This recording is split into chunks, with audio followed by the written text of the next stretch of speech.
ಸಿದ್ದು ವಿರುದ್ಧ ಹೋರಾಟ target DK Shivakumar. ಹಳೆ ಮೈಸೂರು ಭಾಗದಲ್ಲಿ ನಾಯಕತ್ವಕ್ಕಾಗಿ ಪೈಪೋಟಿ ಜೋರಾಗಿದೆ. ಒಕ್ಕಲಿಗ ನಾಯಕತ್ವಕ್ಕಾಗಿ ಪೈಪೋಟಿಗೆ ಬಿದ್ದ ನಾಯಕರು. ಪಾದಯಾತ್ರೆ ಅಖಾಡದಲ್ಲಿ ಜೋರಾಯ್ತು ವೈಯಕ್ತಿಕ ನಿಂದನೆ. ಗಂಡಸ್ತನದವರೆಗೂ ಬಂದು ನಿಂತ ನಾಯಕರ ವಾಗ್ಬಾಣ. ಡಿಕೆಶಿಯನ್ನ ಭ್ರಷ್ಟಾಚಾರದ ಪಿತಾಮಹ ಎಂದ ವಿಜಯೇಂದ್ರ. ಗಂಡಸಾಗಿದ್ರೆ ದಾಖಲೆ ಕೊಡಲಿ ಎಂದ ಡಿಕೆ ಶಿವಕುಮಾರ್. ಮಾತಿನಲ್ಲಿ ಗಂಡಸ್ತನ ತೋರಿಸುವುದಲ್ಲ ಎಂದ ಅಶ್ವತ್ಥ ನಾರಾಯಣ್. ಲೂಟಿ ಹೊಡೆಯೋದ್ರಲ್ಲಿ ಮಾತ್ರ ಗಂಡಸ್ತನವನ್ನ ತೋರಿಸುವುದಲ್ಲ, ಕೆಲಸ ಮಾಡಿ ತೋರಿಸಬೇಕೆಂದ ಅಶ್ವತ್ಥ ನಾರಾಯಣ್. ರಾಜ್ಯದಲ್ಲಿ ಬಹಳ ವಾಗ್ಬಾಣಗಳು ಶುರುವಾಗಿದೆ. ಬಿಡದಿಯಲ್ಲೇ ನಿಂತು ಮಾಜಿ ಸಚಿವ ಅಶ್ವತ್ಥ ನಾರಾಯಣ್ ಅವರು ಆಕ್ರೋಶವನ್ನ ಹೊರಗಾಕಿದ್ದಾರೆ. ಇನ್ನು ಇತ್ತ ಅದೇ ಬಿಡದಿಯಲ್ಲೇ ನಿಂತು ಅಬ್ಬರಿಸಿದ್ದಾರೆ ಡಿಕೆ ಶಿವಕುಮಾರ್. ಪ್ಯಾಂಟ್ ಶರ್ಟ್ ಎಲ್ಲ ಬಟ್ಟೆಯನ್ನ ಬಿಚ್ಚಿ ನೇಣಿಗೆ ಹಾಕಲಿ, ಶಿಲುಬೆಗೇರಿಸಲಿ ಅಂತ ಹೇಳಿದ್ದಾರೆ. ರಾಜ್ಯದ ಜನರಿಗೆ ಬಿಜೆಪಿ ಕಾಲದ ಹಗರಣಗಳು ಗೊತ್ತಾಗಬೇಕು. ಜನಾಂದೋಲನ ಕಾರ್ಯಕ್ರಮದಲ್ಲಿ ಡಿಸಿಎಂ ಡಿಕೆಶಿ ಅಬ್ಬರದ ಭಾಷಣವನ್ನ ಮಾಡಿದ್ದಾರೆ. ಬೆಂಗಳೂರು ದಕ್ಷಿಣ ಜಿಲ್ಲೆಯಲ್ಲಿ ತಾರಕಕ್ಕೇರಿದೆ ಮಾತಿನ ಯುದ್ಧ.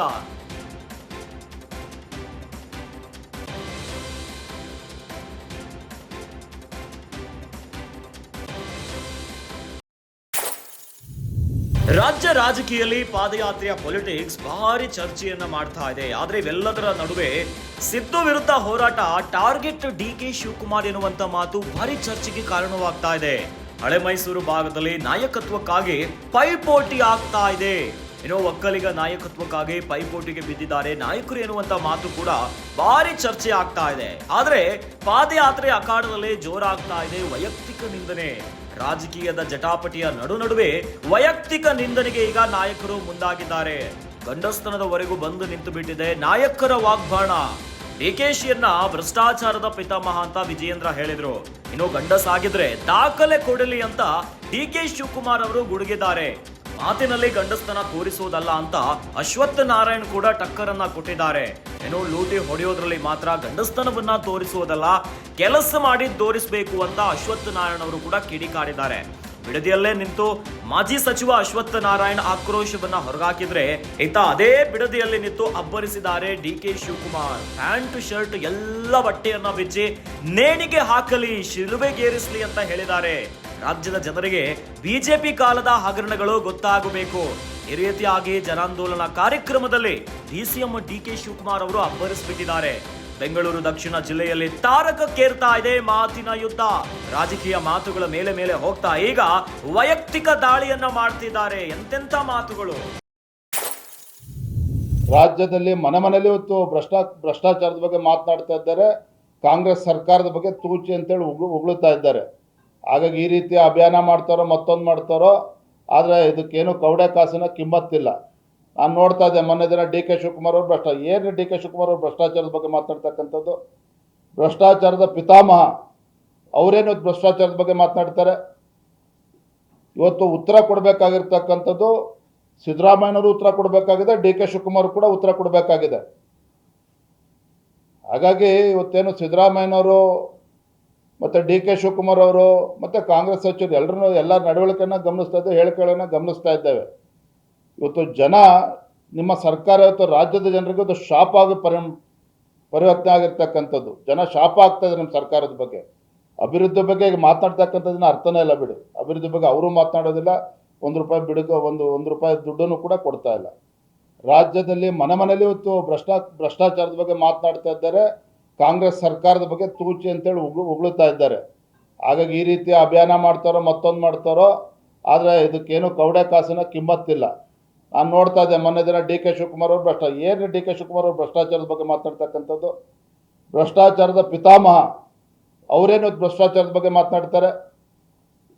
ಇವತ್ತು ಉತ್ತರ ಕೊಡಬೇಕಾಗಿರ್ತಕ್ಕಂಥದ್ದು ಸಿದ್ದರಾಮಯ್ಯನವರು ಉತ್ತರ ಕೊಡಬೇಕಾಗಿದೆ, ಡಿ ಕೆ ಶಿವಕುಮಾರ್ ಕೂಡ ಉತ್ತರ ಕೊಡಬೇಕಾಗಿದೆ.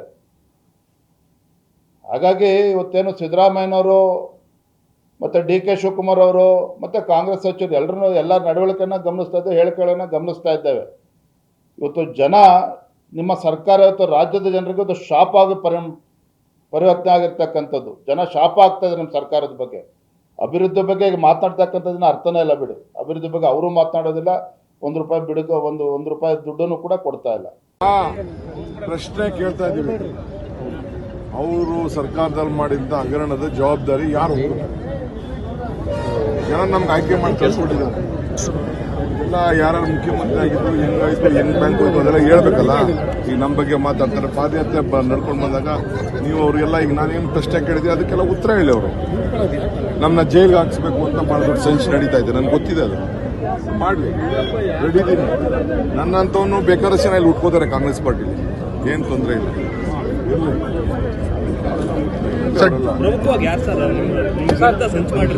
ಸರ್, ಈಗ ಡಿ ಕೆ ಶಿವಕುಮಾರ್ ಅವರು ಭ್ರಷ್ಟಾಚಾರದ ಪಿತಾಮಹ ಅಂತೇಳಿ ವಿಜಯೇಂದ್ರ ಅವರು ಇವತ್ತು ಸುದ್ದಿಗೋಷ್ಠಿ ನಡೆಸಿ ಹೇಳಿರುವಂತದ್ದು. ಅದಕ್ಕೆ ಅವ್ನಿಗೆ ಹೇಳ್ತಾ ಇರೋದು, ಅವ್ನು ದಿನ ಬಿಚ್ಚಿನೇ ಅವ್ರದ್ದು ಏನೇನು ಇದೆ ಎಲ್ಲ ವಿಚಾರಗಳನ್ನ ಭ್ರಷ್ಟಾಚಾರದ ಪಿತಾಮಹ ಏನು ಅಂತ ಹೇಳ್ಬೇಕು. ಪ್ರೆಸ್ ಕಾನ್ಫರೆನ್ಸ್ ಅಲ್ಲಿ ನಾನು ಭ್ರಷ್ಟಾಚಾರದ ಪಿತಾಮಹ ಅಂತ ಇನ್ಸಿಡೆಂಟ್ ಕೂಡ ಕೇಳಿ ಅವ್ನಿಗೆ ತಾಕತ್ತಿದ್ರೆ, ಗಣಿಸಿದ್ರೆ ಅವನು ತಿಳ್ಸಕ್ ಕೇಳಿ. ಅವನಿಗೆ ಗೌರವ ಕೊಡ್ತೀನಿ, ಒಬ್ಬ ಪಾರ್ಟಿ ಅಧ್ಯಕ್ಷ. ತಿಳ್ಸಕ್ ಕೇಳಿ, ಭ್ರಷ್ಟಾಚಾರದ ಪಿತಾಮಹ ಕರೆಕ್ಟ್ ಅವ್ರು ಹೇಳ್ತಾ ಇದ್ದಾನೆ ಅಂತ ಒಪ್ಕೊಳ್ಳೋಣ. ಹೇಳಕ್ ಕೇಳಿ, ಯಾವ್ದು ಭ್ರಷ್ಟಾಚಾರ, ಯಾವ ತನಿಖೆ ಆಗಿದೆ, ಎಲ್ಲಿದೆ, ಏನ್ ಭ್ರಷ್ಟಾಚಾರ ಅವ್ನು ಗೊತ್ತಿದ್ಯಾ? ನನ್ನ ಬಗ್ಗೆ ಇರುವಂತ ಇಡಿ ಕೇಸು, ಜೈಲ್ಗೆ ಹೋಗಿದ್ನಲ್ಲ ನನ್ನ ಕೇಸು, ನಿಮ್ಮಪ್ಪ ಇದು ಇನ್ಕಮ್ ಟ್ಯಾಕ್ಸ್ಗೆ ಇದನ್ನ ಕೊಟ್ರಲ್ಲ, ಪರ್ಮಿಷನ್ ಕೊಟ್ರಲ್ಲ, ಸುಪ್ರೀಂ ಕೋರ್ಟ್ ಅಲ್ಲಿ ಆ ಕೇಸು, ಇಡಿ ಕೇಸು ವಜಾ ಆಯ್ತು, ಗೊತ್ತಿದ್ಯಾ? ನಿಮ್ದು ಯಾರ್ದು ಒಬ್ರದ್ದು ನಿಮ್ದು ಎಲ್ಲ ಇದೆಯಲ್ಲ ಗೊತ್ತಿಲ್ಲ, ಯಾಕೆ ಪರ್ಮಿಷನ್ ಕೊಟ್ಟಿಲ್ಲ? ಇವೆಲ್ಲ ಮಾತಾಡೋದು. ಮೂಡದಲ್ಲಿ ಕಪ್ತಾಯಿಸಿರೋದು ಸಾಲಲ್ಲ. ರಾಮನಗರ ಜಿಲ್ಲೆಯಲ್ಲೂ ಜಮೀನನ್ನ ಕಪ್ತಾಯಿಸಬೇಕು, ಜನರು ಭೂಮಿಯನ್ನು ಹೊಡಿಬೇಕು ಅಂತ ಉದ್ದೇಶ ಇಟ್ಕೊಂಡಿರೋರು ಸನ್ಮಾನ್ಯ ಡಿ ಕೆ ಶಿವಕುಮಾರ್ ಮತ್ತು ಅವರ ಸ್ನೇಹಿತರು. ರಾಮ ಮಂದಿರ ನಿರ್ಮಾಣ ಮಾಡಿದ್ರೆ ಮಾಡಲ್ಲ, ರಾಮನ ಮಂದಿರ ನಿರ್ಮಾಣ ಮಾಡಿದ್ರೆ ಮಾಡಲ್ಲ.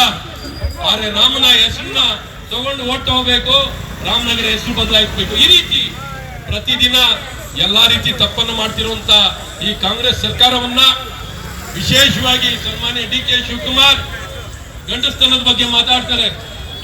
ಗಂಡಸ್ತನ ಅನ್ನೋದು ಬರೀ ಮಾತಲ್ಲಲ್ಲ, ಬರೀ ಮಾತಲ್ಲಲ್ಲ, ಬರೀ ಹಣ ಹೊಡೆಯೋದ್ರಲ್ಲ, ಲುಂಡಿ ಹೊಡೆಯೋದ್ರಲ್ಲ, ಕೆಲಸ ಮಾಡಿ ತೋರಿಸ್ಬೇಕು.